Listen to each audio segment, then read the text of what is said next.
le damos continuidad a este tema tan importante que es el manejo de objeciones, tan importante no solamente para la oratoria, sino para el liderazgo, para poder manejar un grupo, para poder manejar estas situaciones que nos pueden llegar a complicar a la hora de una exposición, de un discurso, que también decíamos lo podíamos aplicar en el ámbito de lo cotidiano, ¿no? Yo tengo muchísimas objeciones de mis hijos cuando yo le quiero mandar a hacer alguna tarea o le planteo algún tipo de ideas. eh, Mis hijos, o se puede dar en el entorno, ¿no? Con mi esposa o familiares o amigos, donde uno plantea una idea y surgen, digamos, posiciones en contrario. Bueno, habíamos visto tres reglas básicas para, para poder manejar estas situaciones, que era una cuestión de actitud, esta de no confrontar, para no romper las relaciones y conservar la credibilidad, que es lo que tenemos que mantener, generar y mantener durante todo el discurso. Eso de traíamos de la escucha activa, que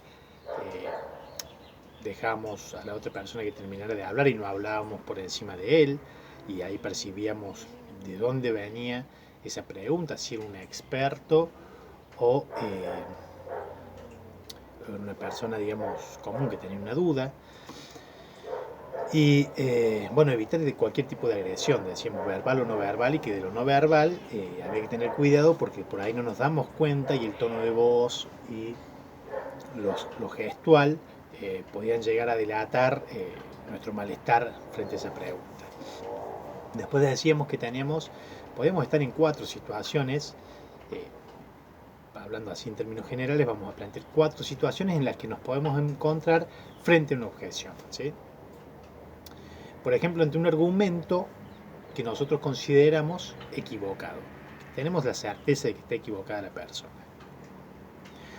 Bueno, acá lo ideal es agradecer la intervención y bueno, recordar al público la utilidad de la participación, digamos, y agradecer, ¿no? Básicamente, podemos hacer una breve aclaración de la duda que tenía la persona y sigo avanzando. Lo importante acá es de no hacer hincapié en ese error y tratar de menospreciar a la persona o ponernos por encima de esa persona, porque también ahí, digamos, caemos en la trampa de soberbia, ¿no? De la soberbia. Entonces, seguimos avanzando nosotros y no enfocamos en ese argumento erróneo que nos habría planteado la persona. Entonces, esa es una situación en la que nos podemos encontrar, ¿no? Donde el argumento sabemos que es equivocado. Después, en otra situación donde el argumento que nos plantean en la objeción tiene puntos en común. Puede tener puntos en común, digamos, eh, de por sí, digamos, porque los encontramos en el momento, o también podemos buscar esos puntos en común. Siempre nosotros, si queremos y con voluntad, podemos encontrar puntos en común con otras posturas. Eh, Eso es importante por ahí cuando encontramos puntos en común porque nos, nos muestra como una persona, digamos, más abiertas a otras ideas, más permeables, más flexibles. Si no, cuando uno no encuentra puntos en común o no cede, digamos, a otras posturas, es una postura por ahí más soberbia, más rígida, ¿sí? Entonces, encontrar algún punto en común eh, nos llega, digamos, a tener algún tipo de consenso con la otra persona, ¿sí? Eh, en algunos aspectos de nuestras ideas. Generalmente ahí utilizamos una técnica que es de la concesión, ¿no? Concedemos un aspecto de nuestra idea, pero generalmente lo que yo concedo es de menor importancia, ¿sí? No concedo, digamos, la parte más importante de mi idea. Concedo una parte de mi idea y lo otro sí lo rebato o trato de fortalecer y que prevalezca mi idea.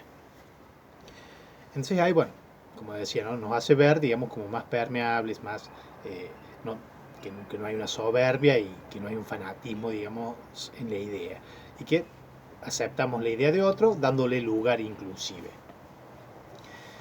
Así que bueno, ese es otra situación en la que nos podemos encontrar, donde el argumento tiene puntos en común con el nuestro. Otra situación en la que nos podemos encontrar frente a una objeción es que el argumento lo consideremos correcto. Básicamente que quien nos está objetando nuestra idea eh, es acertado, ¿no? Está diciendo algo que coincide con la realidad. Entonces, defender, digamos, la postura contraria sería de soberbia y de, digamos, de defender lo indefendible. Acá habíamos visto algunas técnicas, esto de la naturalidad, la humildad, hablar desde el corazón. Bueno, la humildad es fundamental acá, frente a la objeción.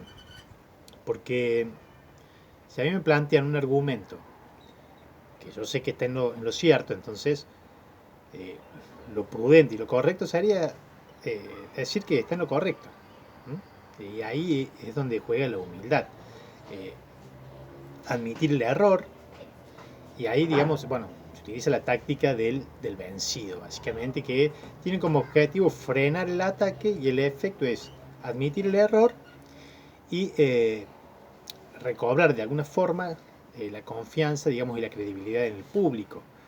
Porque si yo defiendo, digamos, esa idea, digamos, a capa y a espada, eh, ya sea por fanatismo o por soberbia o por cabeza dura, no nos deja también bien parado. Quizás pueda llegar a perder en el plano de las ideas, puedo llegar a perder o cedo algo en el plano de las ideas, pero gano en el plano de lo humano, que es muy importante, porque en el plano de lo humano, que la persona confíe en nosotros es muy importante. Así que, y acá juega mucho el tema de la humildad. Entonces, cuando el argumento lo consideramos correcto, aceptamos esa situación y con humildad le decimos que esté en lo correcto y avanzamos con nuestro discurso. ¿Sí? Podemos llegar a perder en el plano de la idea, pero ganamos en el plano de lo humano. Son situaciones, ¿no?, que se van presentando. Bueno, una cuarta situación que se puede presentar frente a una objeción es cuando hay un argumento que nos plantean que nos desconcierta, ¿sí? Nos hace tambalear, nos bloquea, que es donde nosotros no tenemos que ser reactivos, ¿no? Acá tenemos que pensar y por ahí tenemos que tener ese tiempo para pensar, ¿no? Decíamos que no teníamos que confrontar, pero bueno, que teníamos que pensar bien y que pensar que lo que se atacaba era nuestra idea para no confrontar con el público. Y bueno, se puede dar esta situación, ¿no?, que nos bloquea, que nos ponen un palo en la rueda y nos descolocan un poco. Entonces acá lo que necesitamos nosotros es tiempo. Y bueno, hay varias técnicas eh, para poder, digamos, tener este tiempo y elaborar la respuesta adecuada. Bueno, lo primero que podemos hacer si tenemos un vaso con agua, una botellita con agua, es tomar un poquito de agua y ahí ganamos un poco de tiempo para poder elaborar la respuesta y contestar la respuesta adecuada, ¿no? Después, otro recurso que tenemos es la posposición. Es dejar para el final las preguntas. Entonces ahí, si yo me encuentro en esa encrucijada donde me han complicado la situación, con una pregunta, con una objeción, entonces yo digo, bueno, a ver, para para que no se pierda la dinámica de la charla, todas las preguntas o dudas que haya las vamos a responder al final. Vamos a dejar 5 o 10 minutos del tiempo que tenía destinado para poder responder las preguntas. Esto lo podemos hacer en el momento de la objeción, cuando nos vemos acorralados o que necesitamos ese tiempo para elaborar la respuesta, o lo podemos hacer al principio de la charla, donde planteamos ciertas normas de convivencia, ¿sí? Dentro de esas normas de convivencia puede ser esta de que las preguntas o inquietudes que se tengan se van a evacuar al final para de esta forma no entorpecer, digamos, la dinámica del discurso, de la charla. Ni hablar cuando sabemos que el tema es muy polémico y que evidentemente vamos a tener gente que nos va a plantear, o parte del público que nos va a plantear objeciones. Entonces, bueno, lo hacemos al principio o lo hacemos cuando nos surge la objeción y ahí ganamos tiempo, ¿sí? Es la posposición, lo dejamos para el final. Bueno, después otra de los recursos que tenemos es la repetición. Le pedimos al interlocutor que repita la pregunta. De esta forma le demostramos que tenemos interés, que queremos contestar lo que nos está preguntando, pero que necesito que la repita la pregunta porque quizás no me quedó clara la idea. Bueno, ahí es donde uno para la oreja y escucha nuevamente y atentamente al interlocutor, siendo que yo ya había entendido lo que me quería decir, pero yo lo que necesito es ganar tiempo para encontrar la respuesta adecuada a esa pregunta. Entonces, bueno, tenemos la posposición, lo dejamos para el final, tenemos la repetición, donde le pedimos a la persona que repita, y tenemos el parafraseo, donde yo le hago la pregunta, digamos, repito lo que me dijo el interlocutor, pero con mis palabras. A ver, usted me está diciendo esto y esto y esto.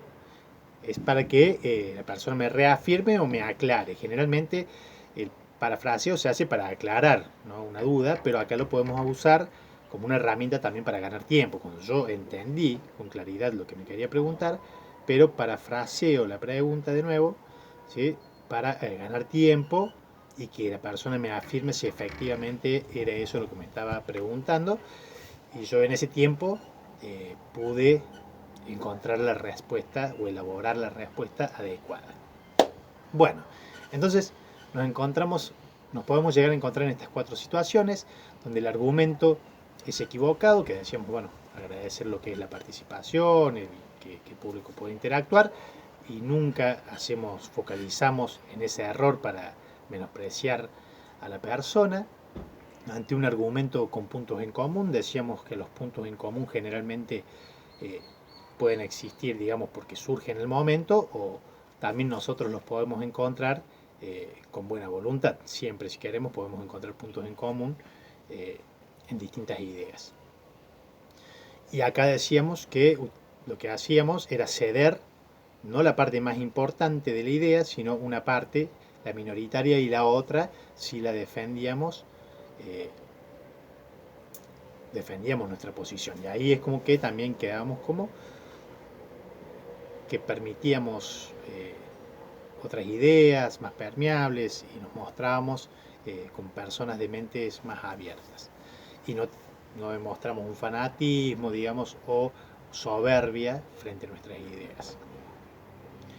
La tercera situación que nos podíamos encontrar era cuando decíamos que el argumento lo considerábamos correcto, que efectivamente lo que nos habían planteado era cierto. Entonces acá usábamos la humildad, ¿no? Y decíamos, bueno, efectivamente tiene razón con lo que está diciendo, le dábamos la razón a la persona y avanzábamos con nuestro discurso.